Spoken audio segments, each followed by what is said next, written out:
Fields just full of eyeballs and an underground organization that is hell-bent on overthrowing society is just a small piece of what you'll get in The Unfortunate Expiration of Mr. David S. Sparks by William Aicher.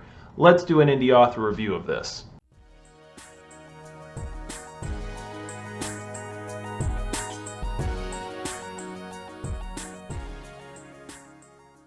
So the book opens up to a futuristic world where David S. Sparks awakens and has amnesia. So if you've ever read any books where the protagonist has amnesia or seen any movies, you sort of get the idea that he has no idea where he is, what's going on, what era he's awakening in, and he has to sort of piece everything together.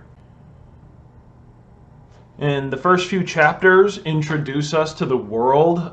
We get sort of introduced to a giant water snake, like an anaconda, that threatens David to begin with, and then a chainsaw-wielding stranger comes in and saves the day. And if that sounds strange or somewhat Mad Max-like, that's what I was picturing while I was reading it. And we come to find out that this stranger's name is Kelvin, and he is an important player in this underground organization that wants to overthrow society. You see, the organics took things to the extreme, trying to produce really organic food and things like that, to the point where it pretty much ruined the earth and forced people to go into these glass domes that are by the ocean and far away from the center of at least the United States, which is where the book takes place. And so the book weaves in and out of what seem to be dreams or memories or flashbacks, or they might be flash forwards. And this is disorienting, and I think that was the goal of doing it this way and telling the story in this unique way. And some readers might be turned off by this because the next chapter they pick up doesn't necessarily follow what they read before, and in some cases contradicts what they read before.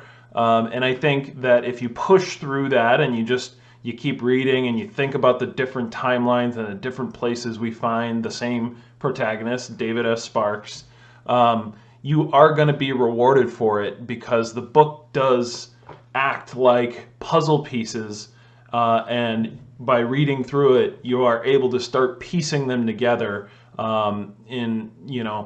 It's not the easiest thing to do, but I like books that challenge me. I like books that make me work for, the getting to the ending isn't just like this linear path that makes sense and checks all the boxes. So the only thing I will say about the book that might have been able to be improved some is that there are chunks of exposition where characters will kind of go on these monologues that last for half a page or sometimes a whole page, describing, the world in which David S. Sparks finds himself in, and sort of explains, it really is exposition for the story, just to kind of tell us what's going on and what's happening. And I can even understand why that was done.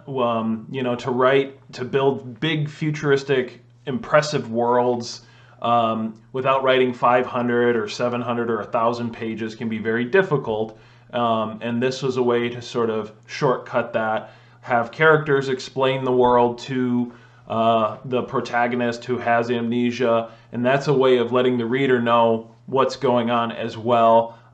Maybe there's a way to do that better, but I think that was overall effective, the way Aicher was able to handle that in this book. And so overall, I would give this book 4.5 stars, but it is written by an independent author, so I always round up for them. Normal people leading normal lives writing awesome books means that they get a boost from me, because I feel that much better about those books. So I hope you enjoy this indie author book review. If you like this content and other content that I put out, please give this video a thumbs up and make sure to subscribe down below, and I will catch you all next time.